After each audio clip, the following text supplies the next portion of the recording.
हरे कृष्णा। आप सभी का स्वागत है।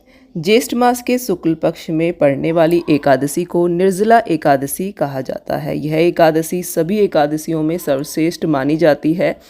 कहा जाता है कि निर्जला एकादशी का व्रत करने से 24 एकादशियों का फल एक ही दिन में मिल जाता है। इसे भीमसेनी एकादशी के नाम से भी जाना जाता है। इस बार यह जो व्रत है वो 6 जून शुक्रवार को मनाया जाएगा। आज हम निर्जला एकादशी की पूजा विधि देखेंगे। सरलतम विधि से किस तरह से हम पूजा कर सकते हैं। तो सबसे पहले एकादशी के दिन सुबह सवेरे उठकर हमें स्नान आदि से निवृत्त हो जाना है। उसके बाद हमें एक पटा या चौकी लगा लेनी है। यह पूजा आप अपने घर के मंदिर में भी कर सकते हैं। चौकी के ऊपर हम पीला वस्त्र बिछा लेंगे। पीला रंग भगवान विष्णु को अति प्रिय है, तो हमें पीला आसन इस तरह से बिछा लेना है। इसके बाद सर्वप्रथम हम थोड़े से तिल से आसन देंगे। एकादशी के व्रत में चावल का उपयोग हमें नहीं करना है। इसकी जगह पर हम तिल का या फिर फूलों का उपयोग ही करेंगे। तो देखिए, हमने तिल से आसन दिया और भगवान विष्णु की जो भी प्रतिमा आपके पास हो यहाँ पर विराजमान कर लेंगे। इसके बाद हम थोड़े से तिल से आसन देंगे और प्रथम पूज्य गणपति जी की हम स्थापना कर लेंगे। तो यहाँ पर आप मूर्ति भी रख सकते हैं गणपति जी की, या फिर इस तरह से सुपारी पर कलावा लपेट कर गणपति जी की स्थापना कर सकते हैं।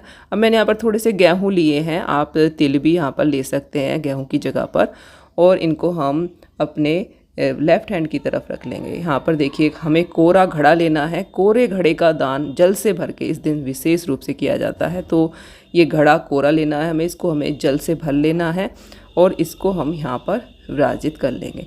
इसके बाद हमें इस दिन मीठे जल का दान करना होता है। तो देखिए, हम थोड़ी सी चीनी लेंगे मीठे की जगह पर, और घड़े में नहीं डालेंगे क्योंकि अगर घड़े के अंदर डालेंगे तो घड़ा ख़राब हो जाता है। तो इसलिए 1-2 दाने वैसे ही हम बस नेक के लिए डाल देंगे, और जो ये चीनी है इसको हम घड़े के ऊपर ही रख देंगे। तो सबसे पहले घड़े को ढक लेंगे। इसके ऊपर हम ये जो हमने मीठा लिया है ये हम इसी के ऊपर रख देंगे।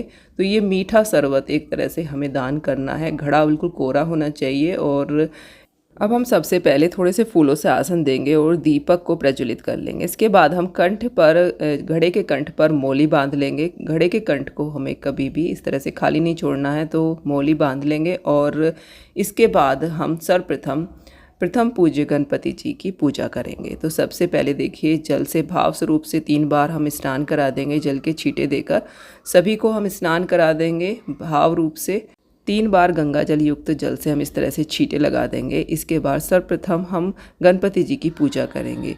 तो देखिए, गणपति जी को हम सबसे पहले वस्त्र रूप कलावा समर्पित करेंगे। इसके बाद हम रोली से तिलक करेंगे, चंदन से तिलक लगा देंगे।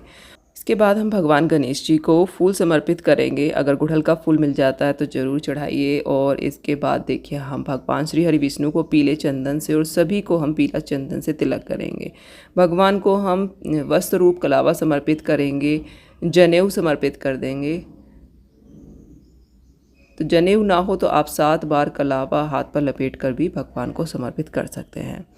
इसके बाद हम घड़े को भी तिलक कर देंगे। आप चाहे तो स्वास्तिक बना सकते हैं, लेकिन स्वास्तिक बना देते हैं तो कुछ लोग विचार करते हैं, तो आप चाहे तो इस तरह से टीका लगा दीजिए।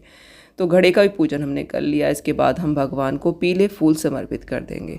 पीले फूल भगवान श्री हरि विष्णु को अति प्रिय। पीले रंग की जितनी ज़्यादा आप चीज़ें यूज़ करें उतना ज़्यादा अच्छा रहेगा। इसके बाद हम भगवान को तुलसी दल समर्पित करेंगे। मंजरी भी साथ में हो तो बहुत ही अच्छा है। तो तुलसी दल हमने समर्पित कर दिया है। इसके बाद प्रसाद समर्पित कर देंगे। भगवान को जो भी हम भोग लगाते हैं उसमें हमें तुलसी पत्र ज़रूर डालना है। तो देखिए, अलग से गणपति जी को हम भोग लगा देंगे, उसमें हम तुलसी जी नहीं डालेंगे। तो भोग लगा दिया। अभी हम जल रख देंगे भगवान के लिए, और अभी हम हाथ जोड़कर प्रार्थना करेंगे। और जो भी दान हमें करना है, जैसे कि फल, जो भी ऋतु फल होते हैं, खासकर खरबूजा, तरबूजा, वो आप पूजा में रख सकते हैं। और जो भी, जैसे कि आज के दिन पंखा दान किया जाता है, तो आप पंखा आप ले सकते हैं, जो कि बीजना जो आता है वो आप दान कर सकते हैं। अगर वो ना मिले तो इस तरह का पंखा आपको पूजा की शॉप पर मिल जाएगा, ये आप ले सकते हैं। हमें गर्मी से बचने के लिए जो भी चीज़ें होती हैं वो आज के दिन दान करनी चाहिए। तो पंखा मैंने इस तरह का ले लिया है, मुझे वैसा नहीं मिला था, तो जैसा पंखा आपको मिले आप ले सकते हैं। इसके साथ ही हम भाव स्वरूप अपने अनुसार कुछ भी दक्षिणा रख लेंगे। दक्षिणा हमारी पूजा में रही कमियों को पूरा करती है, तो यहाँ पर हम कुछ दक्षिणा रख लेंगे।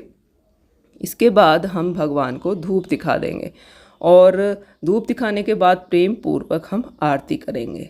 तो भगवान श्री हरि विष्णु की आरती करेंगे, गणपति जी की आरती करेंगे और व्रत का संकल्प लेंगे। तो इस तरह से निर्जला एकादशी के दिन हमें पूजा करनी है। इसके बाद हम हाथ में थोड़े से तिल लेंगे और एकादशी की कथा पढ़ लेंगे। निर्जला एकादशी कथा आप पढ़ सकते हैं या फिर सुन भी सकते हैं। कथा पढ़ने और सुनने के बाद जो भी तिल हाथ में लिए हैं उनको हम भगवान के चरणों में छोड़ देंगे। कुछ आप अपने जल के लोटे में डाल लीजिए और भगवान सूर्यदेव को अर्घ दे दीजिए। तो इस प्रकार से हमारी एकादशी की जो पूजा है वो संपन्न हो जाएगी। जो भी चीज़ें हमने ये दान में रखी हैं पूजा के बाद हम इन सभी को दान में दे देंगे। किसी भी ज़रूरतमंद को दे सकते हैं, मंदिर में रख कर आ सकते हैं। और इसी के साथ हमारा जो निर्जला एकादशी का व्रत है वो शुरू हो जाएगा। अगले दिन हमें पारण करना है और ये सभी वस्तुएं पूजा के बाद हमें दान करनी है। इस दिन जल का दान करने का विशेष महत्व होता है। प्याऊ लगाए जाते हैं। इस दिन हम प्याऊ लगा सकते हैं, लोगों को जल पिलाना चाहिए, खुद व्रत रखना चाहिए। तो इस व्रत का असीम फल मिलता है। एक एकादशी के व्रत करने से ही समस्त पाप नष्ट हो जाते हैं। सभी एकादशियों का पुण्य फल हमें प्राप्त होता है। तो आज की पूजा विधि अगर आपको पसंद आई हो तो वीडियो को लाइक करें, चैनल को सब्सक्राइब करें। जय श्री कृष्ण, हरे कृष्ण।